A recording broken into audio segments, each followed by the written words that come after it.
এই মুহূর্তে ইউটিউব প্ল্যাটফর্মের যত কন্টেন্ট ক্রিয়েটর রয়েছেন তারা একটি কথাই বারবার বলে আসছেন কি ইউটিউব কি আসলে অ্যাড বন্ধ করে দিচ্ছেন কিনা।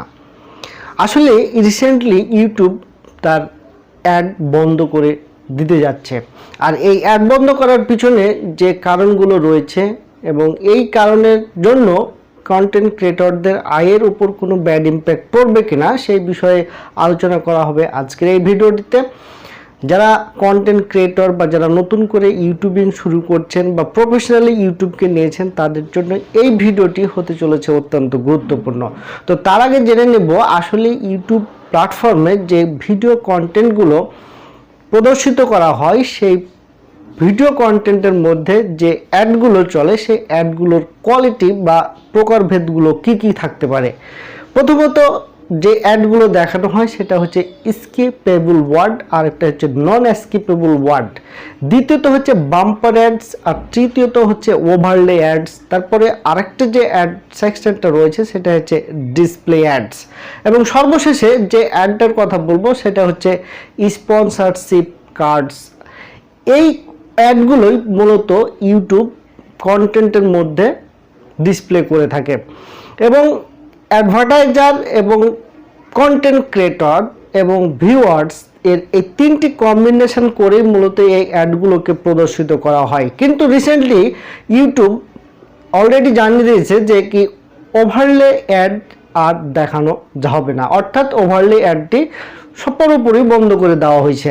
ওভারলে অ্যাডটি বন্ধ হওয়ার কারণে কন্টেন্ট ক্রিয়েটরদের ইনকামের কোনো ইফেক্ট পড়বে কিনা সেই বিষয়ে কিন্তু অনেকে শঙ্কিত আছেন। তবে একটা কথা মনে রাখবেন, ইউটিউব এবং অ্যাডভার্টাইজার যারা রয়েছে তারা বেসিক্যালি অডিয়েন্সদের বা দর্শকদের কমফর্টেবল কথা চিন্তা করে এই ওভারলে অ্যাডসটাকে বন্ধ করে দিতে চাচ্ছেন। তো এখান থেকে যে ইনকামটা আসতো কন্টেন্ট ক্রিয়েটরদের সেই ইনকামটা আপাতত বন্ধ থাকবে, কিন্তু কিছুদিনের মধ্যে হয়তো অ্যাডভার্টাইজার বা যারা অ্যাড যার জন্য ইউটিউবের কাছে চুক্তিবদ্ধ হয় তারা হয়তো অন্য কোনো একটা অ্যাড সাথে ইনক্লুড করে দেবে। ইনকামের ক্ষেত্রে তেমন একটা পার্থক্য পরিলক্ষিত হবে না বা তেমন কোনো ব্যাড ইম্প্যাক্ট পড়বে না বলে আমি মনে করি।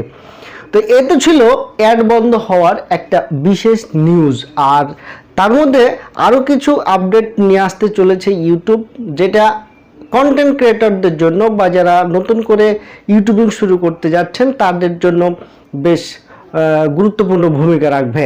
তো প্রথম যে বিষয়টি গেল, দ্বিতীয় বিষয়টি হচ্ছে ওয়াইটি স্টুডিও। ওয়াইটি স্টুডিও অ্যাপসের মধ্যে একটা বিষয় লক্ষ্য করা যায় যে আমরা যখন কোনো ভিডিও আপলোড করি তখন ওই ভিডিওর যাবতীয় ইনফরমেশন বা র্যাঙ্কিং পজিশনটা একটা ডাটার মাধ্যমে প্রদর্শিত করা হয়। এখানে আপনার ভিডিও কন্টেন্টটি যদি র্যাঙ্কিং পজিশনে যায় বা 10-এর মধ্যে 1-এ অবস্থান করে তাহলে আপনাকে সেইভাবে হাইলাইটস করবে, আর যদি ভিডিওটি ডাউন পজিশনে থাকে তাহলে ভিডিওটির অবস্থান সেভাবেই কিন্তু প্রদর্শিত করবে বা ডাউন অ্যারো চিহ্ন প্রদর্শিত করবে। এখানে বাম পাশের যে একটা অপশন রয়েছে এই অপশনটিকে ক্লিক করলে আপনি এই র্যাঙ্কিং অপশনের এই পজিশনটাকে আপনি হাইড করে রাখতে পারবেন। এই অপশনটি ইউটিউব কেন রেখেছে সেটা হচ্ছে কি ভিডিওটি র্যাঙ্ক করে তখন আপনি আলটিমেটলি ইনস্পিরেশন পেয়ে যান কি আমার ভিডিওটি অলরেডি র্যাঙ্ক করছে, কিন্তু যখন আপনার ভিডিওটি ডাউন পজিশনে থাকবেন তখন অটোমেটিক্যালি একজন কন্টেন্ট ক্রিয়েটরের মনের অবস্থা খারাপ হয়ে যাবে বা মানসিকভাবে আপনি ব্যাড ইম্প্যাক্ট পড়তে পারে। সেই ক্ষেত্রে এই অপশনটি রাখা হয়েছে যেন আপনি ডাউন পজিশনের ক্ষেত্রে এই জিনিসটিকে হাইড করে দেন। ব্যাপারটি হচ্ছে সাইকোলজিক্যাল একটা ব্যাপার, যেটা আপনার একটা ডাটা আপনি দেখছেন কি আপনার একটা কন্টেন্টটা ডাউন পজিশন যাচ্ছে, আপনি মানসিকভাবে একটু আপসেট হতে পারেন, কিন্তু যদি সেটাকে হাইড করে দেওয়া যায় তাহলে তাৎক্ষণিক দেখতে পাবেন না এবং আপনার মানসিকভাবে আপনি সেই চাপটা ফিল করবেন না। এই বিষয়গুলোকে বিশ্লেষণ করে ইউটিউব অলরেডি এই আপডেটটি নিয়ে এসেছে, তো আপনারা ট্রাই করে দেখতে পারেন। আর তৃতীয় যে আপডেটটি রয়েছে যে ইউটিউব পডকাস্ট, যেটা আমি আগের ভিডিওতে একবার আলোচনা করেছিলাম। ইউটিউব পডকাস্টটা হচ্ছে আপনি যখন ভিডিও আপলোড করতে যাবেন তখন ক্রিয়েট এ ভিডিও বা ক্রিয়েট অপশনে ক্লিক করলে কিছু অপশন পেয়ে যাবেন, প্লেলিস্ট, ভিডিও আপলোড ইত্যাদি ইত্যাদি, এবং সর্বনিচে পডকাস্ট অপশনটা পেয়ে যাবেন। এই পডকাস্ট অপশনে ক্লিক করলেই দেখবেন কি পডকাস্টকে আপলোড করার জন্য ওনার টাইটেল, ডেসক্রিপশন এবং নিচে থাম্বনেল, স্কোয়ার সাইজের থাম্বনেলকে অ্যাড করার জন্য আপনি অপশন পেয়ে যাবেন।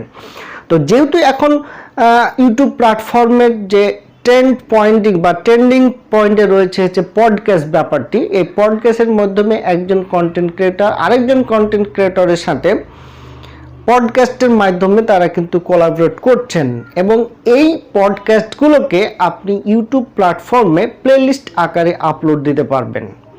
আর এই আপডেটটি নিয়ে আসতে যাচ্ছে কি ইউটিউব প্ল্যাটফর্মে পডকাস্টের একটা গুরুত্ব বেড়েছে, অর্থাৎ অডিয়েন্স যতগুলো ভিডিও দেখে তার মধ্যে 10% ইন্টারেস্টেড ফিল করে পডকাস্টের ওপর। সুতরাং এই ইন্টারেস্টেড ফিল করার ওপর বেসড করেই মূলত ওই অডিয়েন্সগুলোর ওপর চিন্তা করেই পডকাস্ট আপলোড অপশনটি ইউটিউব রিসেন্টলি নিয়ে এসেছে। তো আপনারা যদি কেউ অন্য কোনো কন্টেন্ট ক্রিয়েটরের সাথে পডকাস্টে যুক্ত হতে পারেন, তাহলে আপনারা এই অপশন থেকে পডকাস্টগুলোকে আপলোড করবেন, দেখবেন অটোমেটিক্যালি আপনার ইউটিউব চ্যানেল বলেন আবার পডকাস্ট কন্টেন্টই বলেন দ্রুত গ্রো করবে। আর চতুর্থত যে বিষয়টি রয়েছে সেটা হচ্ছে ডাউনলোড প্রসেসিং। আপনি ভিডিও আপলোড করার পরে আপনার ওই ভিডিওটাকে যদি ডাউনলোড করতে যান তাহলে আগে ডেস্কটপ কম্পিউটারের মাধ্যমে সেটিকে ডাউনলোড করা যেত, কিন্তু আপনি এখন ইউটিউব অ্যাপস বা ওয়াইটি স্টুডিওর মাধ্যমে সেই ভিডিওটিকে আপনি ডাউনলোড করে আপনার ওয়াইটি বা ইউটিউব অ্যাপসে সেটাকে সংরক্ষণ করে রাখতে পারেন বা আপনার ডিভাইসে সংরক্ষণ করে রাখতে পারেন। তো এই ছিল মোটামুটি আজকের আপডেট, এবং অ্যাড বন্ধ হয়ে গেলে একজন কন্টেন্ট ক্রিয়েটরের ইনকামের ওপর কোনো ইফেক্ট আসবে কি না সেই বিষয়টিকে আপনাদের সামনে ক্লিয়ার করলাম। যদি আমার এই ভিডিওটি ভালো লেগে থাকে তাহলে অবশ্যই আমাদের চ্যানেলটিকে সাবস্ক্রাইব করবেন এবং চ্যানেলটির পাশের বেল আইকনটিকে প্রেস করে দিবেন আমার পরবর্তী ভিডিওর নোটিফিকেশন পাওয়ার জন্য। সকলেই ভালো থাকবেন, সুস্থ থাকবেন, দেখা হবে নেক্সট কোনো ভিডিওতে। সকলকে ধন্যবাদ।